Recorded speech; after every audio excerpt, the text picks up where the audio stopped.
बात कि हमारा भारत इतना बड़ा, इतना सक्सेसफुल हो चुका है, जो राहुल गांधी जी को शायद अपने भारत की तारीफ करने में बहुत शर्मिंदगी महसूस हुई है। भारत सेटअप कर रहा है न्यूक्लियर पावर प्लांट चांद पर, और किसके साथ मिलकर? हाँ, और किसके साथ मिलकर के? रशिया के साथ मिलकर के।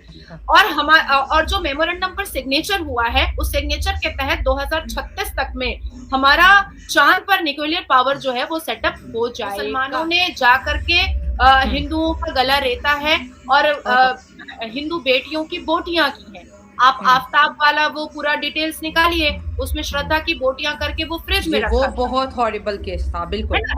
राजस्थान के कन्हैया का कैसे गला रेता था, और वीडियो भी किया था, और खून लगे चाकू और तलवार के साथ उसने वीडियोग्राफी भी की थी कि हमने इस्लाम की जस्टिफिकेशन पर हमने गला रेत दिया। तो ये प्रोपेगेंडा है गंगा जमनी तहसील। तुम इस पत्थरबाजी करोगे, तुम बम मारोगे, तुम प्रदर्शन करोगे, तुम नारा लगाओगे हिंदुस्तान तेरे टुकड़े होंगे इंशाल्लाह इंशाल्लाह, तुम भारत के पार्लियामेंट पर तुम अटैक करोगे, तुम मंदिरों को तोड़ोगे, और वो इको लीगल सिस्टम उन मुसलमान आतंकवादियों को सेव करता है अपने पैसे से।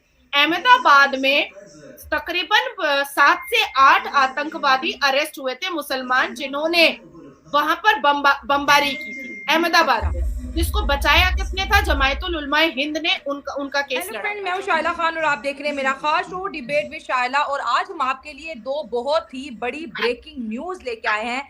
पहली खबर अगर आपके साथ शेयर करते चलें तो गणेश पंडाल, सनातन धर्म में, हिंदुइज्म के अंदर ये एक रिलीजियस फेस्टिवल है जिसमें करोड़ों सनातनी रोड्स पे निकलते हैं, गणेश भगवान की पूजा करते हैं। और ये वाकया हम जो आपके साथ बयान करने जा रहे हैं ये सूरत का है कि वहां पर गणेश पंडाल नाचता गाता खुशियां मनाता जो है गुजर रहा था, कि वहां पर देखा यह जाता है कि कुछ लोगों ने वहां पर पथराव किया और कहते हैं ना, खुशियां बांटने वालों के हिस्से में पत्थर आए। और 2002 के बाद अगर बात करें तो ये ऐसा पहला वाकया सूरत के अंदर रिकॉर्ड किया गया जहां पर हिंदुइज्म से रिलेटेड फेस्टिवल के ऊपर पथराव किया। अगर हम इससे पहले यूपी की बात करें, बिहार की बात करें, तो ऐसे बहुत से वाकयात वहां पर रिकॉर्ड हो चुके हैं। लेकिन गुजरात को एक बहुत कहते हैं ना कि पुरअमन स्टेट माना जाता है कि 2002 के बाद कभी किसी की जरूरत नहीं हुई कि वहां पर पथराव कर सके या वहां पर दंगा भड़काने की कोशिश कर सके। अब जो है गणेश पंडाल के ऊपर पथराव होता है, भगदड़ मचती है लोगों में और पुलिस जो है एक्टिव हो जाती है। सवाल यहाँ पर ये पैदा होता है कि 100 करोड़ सनातनियों का हिंदुस्तान है, लेकिन जब जब हम देखते हैं कि कावड़ यात्रा हो, गणेश पंडाल हो या दुर्गा माँ की पूजा हो, ये सारे के सारे वो रिलीजियस फेस्टिवल है जो हिंदुइज्म के अंदर मनाए जाते हैं। पथराव होना अब एक लाजिम सी चीज करार दी जा रही है। इसके ऊपर नाज़िर जी से बात करते हैं क्योंकि खबरें ये आ रही है कि 33 लोगों को अरेस्ट भी किया गया है। सवाल यहाँ पर ये पैदा होता है कि ऐसा होता ही क्यों है? अगर ईद की बात करें, जुम्मा की बात करें, क्या वहां पे भी ऐसा कुछ होता है या सिर्फ सनातन से ही रिलेटेड ऐसी खबरें जो है रिकॉर्ड की जाती है? तो नाज़िर जी को वेलकम कहते हैं। Thank you so much Nazir ji हमें ज्वाइन करने के लिए। वंदे मातरम, भारत माता की जय। और पाकिस्तान के 1% जो बचे हुए हिंदू हैं उनको नाज़िया इलाही खान की तरफ से, भारत की इस बेटी की तरफ से गणेश चतुर्थी की बहुत बहुत बहुत शुभकामनाएं।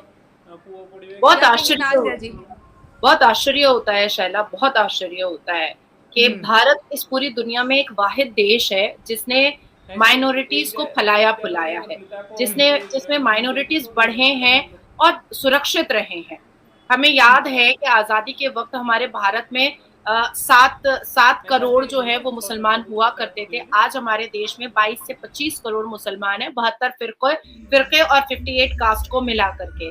मुझे याद है कि 77,000 मस्जिदें हुआ करती थी इतिहास के पन्नों के हिसाब से हमारे भारत में। आज 3 लाख से ऊपर एक्टिव मस्जिदें हैं। बाकी जो मस्जिद में अगर नहीं जाते हैं युवक और रोड पे नमाज पढ़ते हैं तो ये उनका प्रॉब्लम है, ये हमारा प्रॉब्लम नहीं है, या सरकार का प्रॉब्लम नहीं है। अच्छा, मदरसे जो चंद हुआ करते थे वो लाखों में बदल चुके हैं। इमाम बाड़े, मज़ारें जो चंद हुआ करती थी वो लाखों में बदल चुके हैं। हालांकि इस पे एक बहुत बड़ा सवाल भी उठता है कि पीरो मुर्शिद अब कैसे पैदा हो रहे हैं, जो इतनी मज़ारें अचानक से पैदा हो जा रही हैं। करेक्ट है, ठीक है। हमारे यहाँ भारत में ईद की जब नमाज होती है पूरा सुकून और पुलिस की बैरिकेडिंग दे करके और पुलिस पोस्टिंग दे करके नमाजें करवाई जाती है।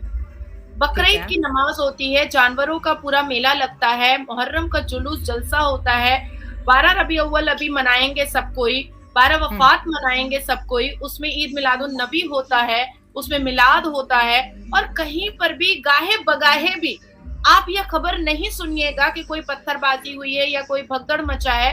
मुसलमान अपने फेस्टिवल को, अपने त्योहार को, अपने सारे रिचुअल्स को इतने पुरसुकून तरीके से और under the barricade, under the posting of police and security वो पूरा करते हैं। लेकिन जैसे ही कावड़ यात्रा निकलता है, पत्थरबाजी, गोली बम, जैसे ही माँ दुर्गा विसर्जन निकलता है, भाई इसको रोको, मुहर्रम का जुलूस करने दो, जैसे ही गणेश चतुर्थी मनाई जाती है, पत्थरबाजी और या दंगाबाजी स्टार्ट हो जाता है। और हमेशा अरेस्ट मुसलमान होते हैं। बजाते सीसीटीवी फुटेज निकाल दिया जाता है और चेहरा राउंड राउंड करके दिखा दिया जाता है और फिर उसकी पुष्टिकरण की जाती है, फिर उसको आइडेंटिफाई किया जाता है। तो ये मेरे लिए, एक भारतीय मुसलमान होने के नाते मेरे लिए नजर जो है वो झुक जाने वाली बात आती है कि जब भी पत्थरबाजी होती है, मुसलमान का नाम आता है, उसमें मुसलमान का ही नाम आता है। वाकई में नरेंद्र दामोदर दास मोदी जी गुजरात के मुख्यमंत्री बने रहे और उन्होंने एक ऐसा लॉ एंड ऑर्डर बनाया था कि 2002 के दंगे के बाद वहां पर कभी भी एक फुलझड़ी भी नहीं फूटी। ठीक हो झगड़े और झमेले में कोई गैदरिंग नाम की चीज बना करके भी वहां पर कभी भी कोई झमेला नहीं हुआ। मैं खुद 2019 में अहमदाबाद, गुजरात, उसके बाद फिर भावनगर, उसके बाद सूरत में लोकसभा इलेक्शन की कैंपेनिंग में गई थी 2019 में, और मैंने जो वहां पर बंगाली मुसलमानों को मैंने वहां पर एज अ सुनार, जो मैकेनिक का काम होता है, शिप में मैकेनिक का काम होता है, तो ज्यादा से ज्यादातर मुसलमान थे जो वहां पर काम कर रहे थे।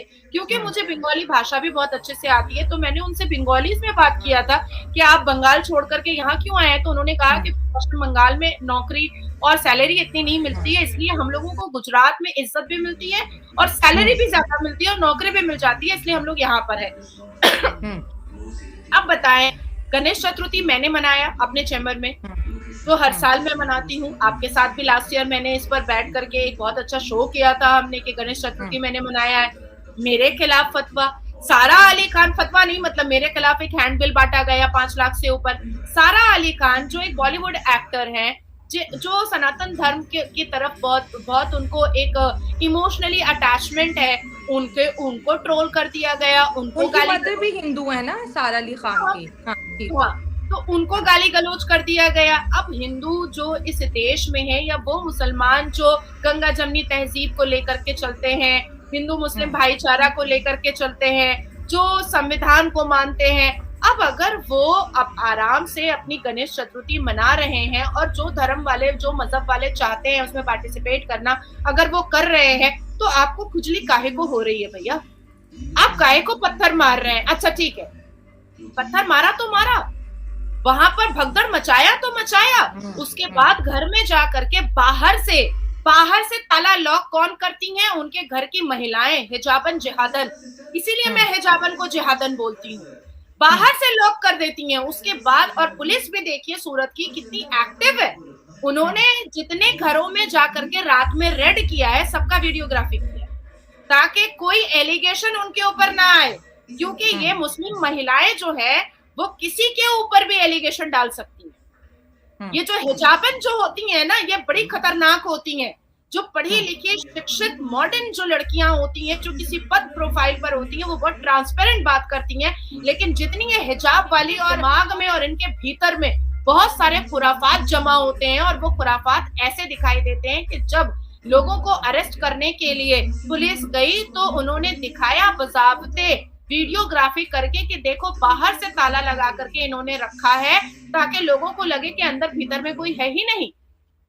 और उन लोगों ने दरवाजा पटक करके 33 लोगों को अरेस्ट किया, और जब वो अरेस्ट हुए हैं तो पता चला कि 33 के 33 मुसलमान हैं। जब उनसे पूछा जा रहा है कि तुमने क्यों पत्थरबाजी की है, तो वो कह रहे हैं कि ये तो कुफ्र है, खुद परस्ती तो कुफ्र है। अरे भैया तुम्हारे लिए है ना, तुम्हारे लिए जैसे मेरे लिए जैसे नमाज बहुत बड़ी चीज है, मेरे लिए हज करना बहुत बड़ी, हर रिलीजन का रिस्पेक्ट जरूरी है, लेकिन जब मुसलमान की बात करें, सारे मुसलमान बुरे भी नहीं होते, अच्छे बुरे हर जगह होते हैं। लेकिन नाज़िया जी, मेरा यहाँ पे एक तल्ख सवाल एक ये आपसे ये है कि भारत को आजादी मिले 78 साल हो गए, क्या इन 78 सालों में भारत का मुसलमान या भारतीय हिंदुओं के साथ नहीं रहना चाहता है? जब भी कोई फेस्टिवल होता है ऐसी खबरें सामने आती है और फिर ये ना सिर्फ खबर बनती है बल्कि ब्रेकिंग न्यूज बनती है, और फिर जिस तरह से ये खबरें वायरल होती हैं, क्या भारत का मुसलमान नहीं चाहता वो हिंदुस्तान में रहना चाहता? और अगर वो नहीं रहना चाहता तो फिर ये पाकिस्तान क्यों नहीं आ रहे? मैं तो कह रही हूँ पाकिस्तान चले जाओ, तालिबान चले जाओ, अफगान चले जाओ, सीरिया चले जाओ, कतर चले जाओ, ईरान चले जाओ, सऊदी अरबिया चले जाओ, मैं तो कह रही हूँ नेशनैलिटी नहीं ना वहां मिलेगी, गल्फ नेशनैलिटी नहीं मिलेगी और गल्फ वाले एक्सेप्ट भी तो नहीं करेंगे। और दूसरी चीज मैं और बताना चाहती हूँ जी कि हमारे मुस्लिम कंट्रीज में जिन हिंदुओं को दिक्कत हो रही थी, जैसे पाकिस्तान में, बांग्लादेश में जिनको दिक्कत हो रही, उन्होंने अपने आवाज को उठाया और कहा कि भारत हमें बुलाए और नागरिकता दे। तो भारत की सरकार ने सिटीजनशिप अमेंडमेंट एक्ट को इम्प्लीमेंट करके उन अत्याचारित हिंदुओं को बुलाया और बुला करके धीरे धीरे करके नागरिकता दे दी। लेकिन इन मुसलमानों ने तो कभी भी नहीं कहा, ना ही भारत के सर्वोच्च न्यायपालिका को कहा, ना ही यूएन को कहा, ना ही इंटरनेशनल कोर्ट को कहा, और ना ही all India Muslim personal law board के मार्फत से उनके द्वारा सऊदी अरबिया को कहा कि भाई हमें अलग अलग 57 मुस्लिम देशों में हमें एडजस्ट करवा दो, हमें नागरिकता दिलवा दो। नहीं करेंगे, क्योंकि मुस्लिम देशों में इस्लामिक पनिशमेंट भी तो है। तो फिर ये आराम से बलात्कार कैसे करेंगे, फिर आराम से ये झूठ कैसे बोलेंगे, आराम से ये चोरी कैसे करेंगे।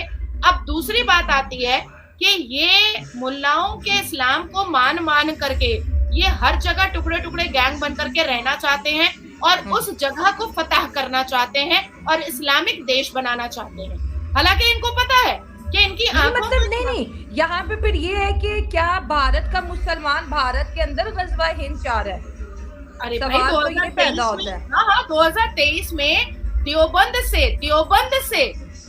देवबंद से मदनी साहब के डेस्क से ये बात उठी थी कि भारत में 2047 तक में गज़वा हिंद हो जाएगा।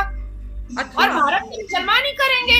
आप जाकर के गूगल में सर्च कीजिए, ये जमायतुल उलमाए हिंद जो है ये सारे आतंकियों को बचाता है अपने पैसे से। मुसलमानों का इको लीगल सिस्टम चलता है कि तुम इस पत्थरबाजी करोगे, तुम बम मारोगे, तुम प्रदर्शन करोगे, तुम नारा लगाओगे हिंदुस्तान तेरे टुकड़े होंगे इंशाल्लाह इंशाल्लाह, तुम भारत के पार्लियामेंट पर तुम अटैक करोगे, तुम मंदिरों को तोड़ोगे।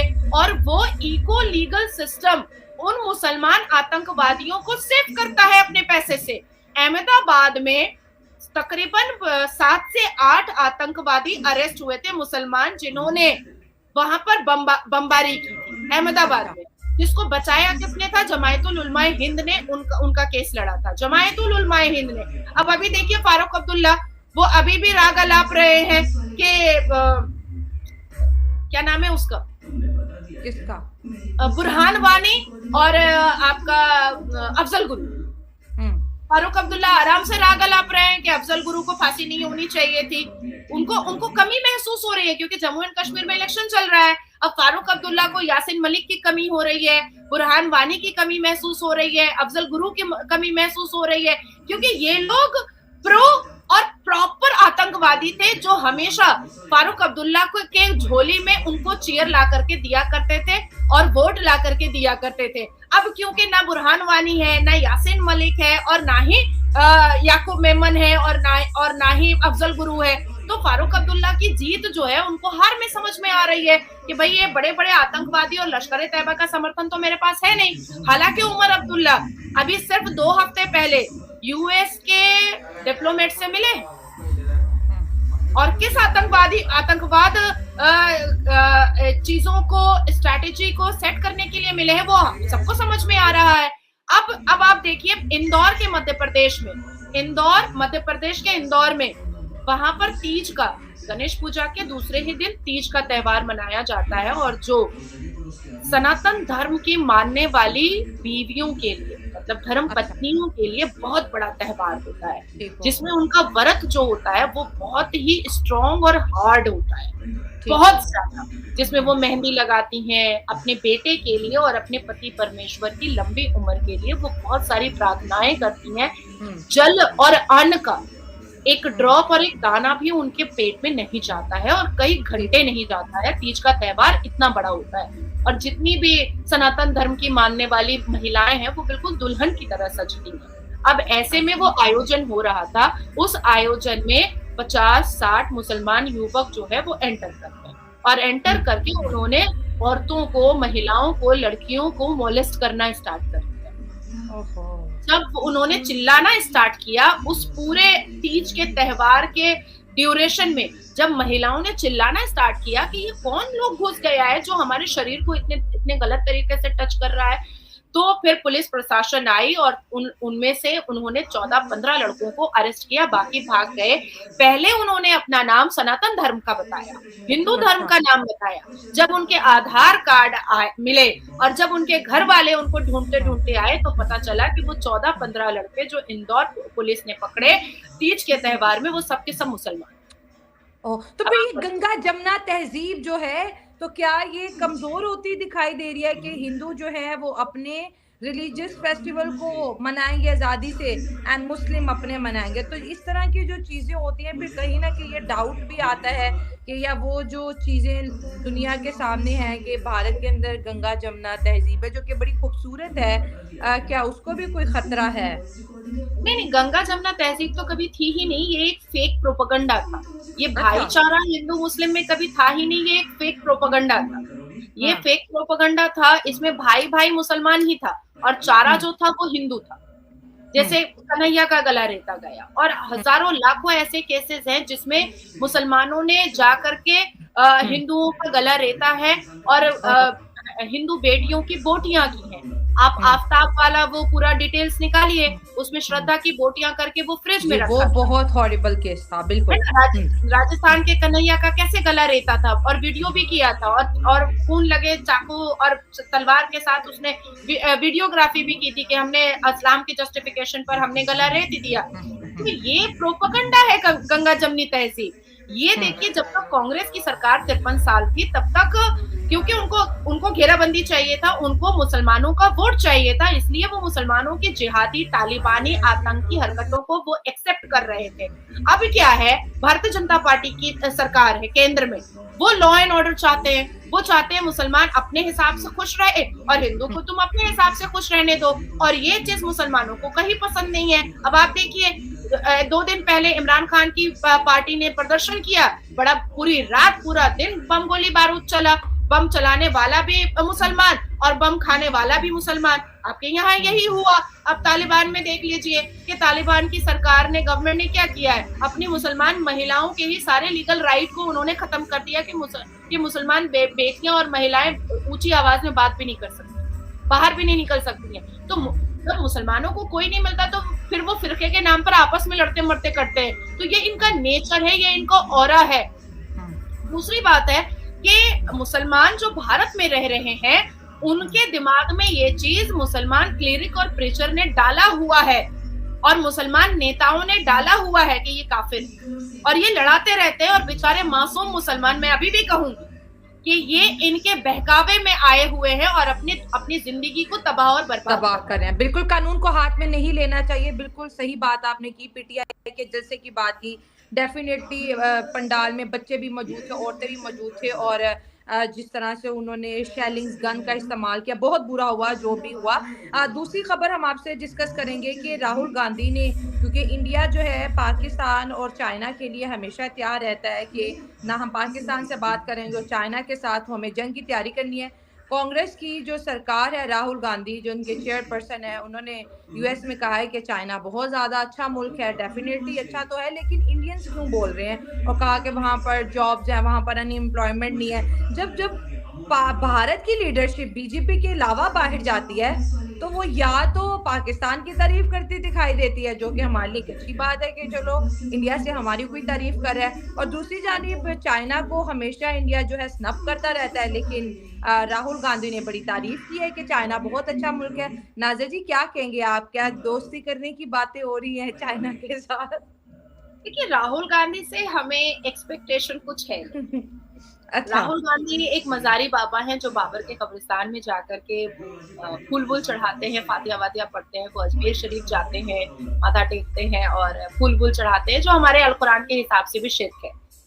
राहुल गांधी के सपोर्टिंग में कौन है? पीएफआई है, जो केरला में, तेलंगाना में जिहादी एक्टिविटीज करता है, और ऑन रिकॉर्ड और स्टैम्प्ड यूएन की तरफ से भी पीएफआई एक टेरर ऑर्गेनाइजेशन है जो राहुल गांधी जी को समर्थन देता है। राहुल गांधी जी को कौन समर्थन देता है? जो किसान आंदोलन में टिकैत बैठता है, और अभी 48 घंटे पहले वो टिप्पू सुल्तान के मजार में जाकर के फातिया पढ़ता हुआ दिखाई दिया था। वो टिप्पू सुल्तान जिसने अपने तलवार से तकरीबन 50,000 से ज्यादा राजपूतों का गला रेता था और उतारा था। तो राहुल गांधी जी का संगठन ये, राहुल गांधी जी किसको समर्थन करते हैं? All India Muslim personal law board को करते हैं, जिनके यहाँ से गजवाए हिंद का नारा लगता है। तो राहुल गांधी जी 123 बार जब विदेश छुप करके गए थे, तब भी उन्होंने ऐसे लोगों से मुलाकात की थी जो भारत विरोधी है, अच्छा, जो भारत की सभ्यता और संस्कार का विरोध करता है। राहुल गांधी जी 7 बार जब ऑन रिकॉर्ड और लोगों को बता करके, प्रेस रिलीज करके जब वो विदेश यात्रा किए थे, तो वो कजाकिस्तान और ऐसे जगह पे जाकर के ऐसे लोगों से मुलाकात किए थे जो भारत को बिल्कुल ही खत्म कर देना चाहता है। राहुल गांधी के एक चचा जान है, सैम पित्रोदा, जो शक्ल से बिल्कुल चाइनीज है, और वो हमेशा विदेश में ही रहते हैं, और विदेश में रह करके वो राहुल गांधी को समर्थन करते हैं, और चाइना के लोगों से और चाइना के आतंकवादियों से और पाकिस्तानी आतंकवादियों से मुलाकात करवाते हैं। राहुल गांधी जी की कई पिक्चर्स है वो जो जॉर्ज सोरोस के साथ दिखाई दी है। जॉर्ज सोरोस जो न्यूज क्लिप के मामले में अब स्टैम्प्ड आतंकवादी करार दिया जा चुका है, और जॉर्ज सोरोस के द्वारा हमारे भारत में बैठे हुए कई ऐसे पत्रकार हैं जो पैसे के लालच में जॉर्ज सोरोस का काम करते हैं और भारत का विरोध करते हैं। अब राहुल गांधी जी ने चाइना का बहुत तारीफ किया है। चाइना में कहा है कि उनका कहना है कि अनएम्प्लॉयमेंट जो है वो चाइना में बिल्कुल भी नहीं है। हालांकि यूथ अनएम्प्लॉयमेंट चाइना में वर्ल्ड ग्लोबल प्रेस रिकॉर्ड के हिसाब से 21.3% है, हमारे भारत से ज्यादा है। बेशक हमारा भारत पीछे था जब कांग्रेस की सरकार थी, लेकिन अभी हमारा भारत बहुत आगे है और एम्प्लॉयमेंट में बहुत आगे है। और ये ग्लोबल वर्ल्ड रिकॉर्ड के बारे में मैं आपको बता रही हूँ कि हमारे यहाँ 2023 में भारत में 4.2% अनएम्प्लॉयमेंट है, लेकिन चाइना में 4.7% अनएम्प्लॉयमेंट है। मतलब 0.5% आगे चल रहा है अनएम्प्लॉयमेंट में चाइना, और टोटल लिया जाए तो 21.3% है। राहुल गांधी जी ने यूएस में बैठ करके चाइना की तारीफ करते हुए और भारत की बुराइयां करते हुए ये कहा कि हमारे यहाँ बहुत सारी कंपनीज है जो बैंकक्रप्ट है। मैं आपको पूरी जिम्मेदारी से कह रही हूँ कि हमारे भारत में, और आप गूगल में सर्च कर ले, वर्ल्ड रिकॉर्ड निकाल ले, ग्लोबल रिकॉर्ड निकाल ले, या आप जो बायस्ड चैनल्स हैं बीबीसी वर्ल्ड न्यूज या अल जजीरा निकाल लें, हमारे भारत में एक भी कंपनी ऐसी नहीं है जो बैंकक्रप्ट है। हाँ, ममता बनर्जी के नेतृत्व में बहुत सारे ऐसे चिटिंगबाज और चीटिंग वाले जो कांग्रेस से अलाइंस पार्टी है टीएमसी, उसमें बहुत सारे स्कैमबाज कंपनीज चली थी जो ऑलरेडी ईडी और सीबीआई के शिकंजे में है और कई लोग जेल की हिरासत में हैं। लेकिन चाइना में 3 ऐसी बिगेस्ट बैंकक्रप्ट कंपनीज है जो वर्ल्ड में फेमस है, जैसे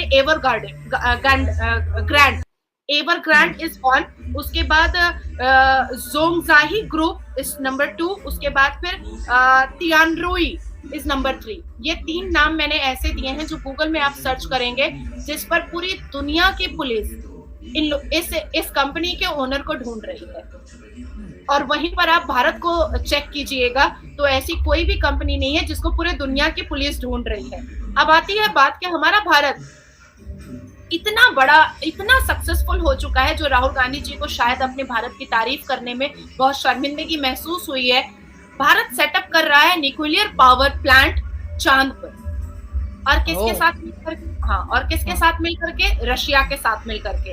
हाँ, और जो मेमोरेंडम पर सिग्नेचर हुआ है, उस सिग्नेचर के तहत 2036 तक में हमारा चांद पर न्यूक्लियर पावर जो है वो सेटअप हो जाएगा। हाँ, उसके बाद फिर जबरदस्त। जी, उसके बाद फिर एक्स सिंगापोरियन डिप्लोमेट प्रोफेसर किशोर जी के हिसाब से ये एक सर्वे किया गया है, उनकी पूरी टीम ने सर्वे किया है, जो एक्स सिंगापोरियन डिप्लोमेट हैं और इस देश के हमारे देश के नहीं, इस पूरी दुनिया के बहुत बड़े साइंटिस्ट और प्रोफेसर किशोर है, जिन्होंने सर्वे में ये बताया है कि अब ब्रिटेन और यूके लॉन्गर ग्रेट कंट्रीज में नहीं माना जाएगा और यूएनएससी जो सीट जो है वो इंडिया को, यूके को देना पड़ेगा थर्ड मोस्ट पावरफुल कंट्री के हिसाब से। बिल्कुल ये बात कही हूँ। है ना? और उन्होंने ये भी बोला है, पूरे दुनिया को उन्होंने प्रेस रिलीज में कहा है, जो सिंगापोरियन डिप्लोमेट हैं प्रोफेसर किशोर साहब, कि ऐसा प्रधानमंत्री, प्राइम मिनिस्टर और प्रेसिडेंट का नाम बताइए जो एक ही दौरे में यूक्रेन और रशिया दोनों जगह जाता है। सही बात है, ये तो मैजिक है, मोदी मैजिक। और दोनों जगह के प्रेसिडेंट उनको वार्म वेलकम करते हैं, करते दोनों हैं, जगह के प्रेसिडेंट उनसे बहुत इज्जत से पेश आते हैं, दोनों जगह के प्रेसिडेंट वॉर के, कॉन्फ्लिक्ट के ड्यूरेशन में उनसे बात करते हैं, उनकी बात सुनते हैं और कहीं ना कहीं आगे हाथ बढ़ाते हैं कि हम टेबल टॉक करके वॉर को रोकेंगे। ऐसा कौन सा प्रधानमंत्री है? ऐसा सिर्फ एक प्रधानमंत्री है इस पूरी दुनिया में और उसका नाम है नरेंद्र दामोदर दास मोदी। और जो मेरे प्रधानमंत्री हैं, इसलिए नाज़िया इलाही खान अपने आप को मुसलमान भारतीय नागरिक होने पर बहुत फक्र महसूस करती है। तो मुझे ऐसा लगता है कि राहुल गांधी कहीं ना कहीं अपनी माँ की लालसा में, अपने माँ के प्रेशर में देश विरोधी होते चले जा रहे हैं। और अगर भारत देश के नागरिक अब भी राहुल गांधी को नहीं समझे तो कहीं ऐसा ना हो कि नेहरू वाला हरकत राहुल गांधी जी भी कर बैठे और देश के टुकड़े वो कर दें। और इन क्रक्स में आपको एक हेडलाइन दे देती हूँ कि Rahul Gandhi is the terror, is the danger figure for our Bharat. ठीक है, चलिए, ये तो भारत की कुछ खबरें थी दोस्तों जो मैं आपके साथ शेयर की नाज़िया इलाही खान की सपोर्ट के साथ। और जॉर्जिया मेलोनी का भी इस पे बहुत बड़ा बयानिया आया है कि मोदी साहब जो हैं वो रशिया यूक्रेन की वॉर रुकवा सकते हैं। और पुतिन ने भी कहा है कि भारत जो है एक बेस्ट मीडिएटर के तौर पर काम कर सकता है। तो ये भारत की एक्चुअली सॉफ्ट पावर है, भारत की डिप्लोमेसी इसमें पूरी दुनिया के अंदर जो है ना गूंज रही है, बहुत ज़बरदस्त इस खित्ते के अंदर डेवलपमेंट हो रही है और वर्ल्ड वाइड। तो बहुत अच्छा लगा। और लास्ट में मैं यही कहूँगी कि जैसे हमने गणेश पंडाल से बात शुरू की थी और पॉलिटिक्स पे एंड की है, तो मुस्लिम है, हिंदू है, सिख हैं, ईसाई हैं, देखिए हर कंट्रीज़ के अंदर हर रिलीजन को जो है अपने आप में रहने का जो है वो क्या कहते हैं हक होना चाहिए। और हम पाकिस्तान के अंदर भी रोड शो में चिल्ला चिल्ला के लोगों को ये कहते हैं कि जितना पाकिस्तान मुसलमानों का है खुदारा उतना हिंदुओं का भी है, उन्हें भी जीने का हक दे।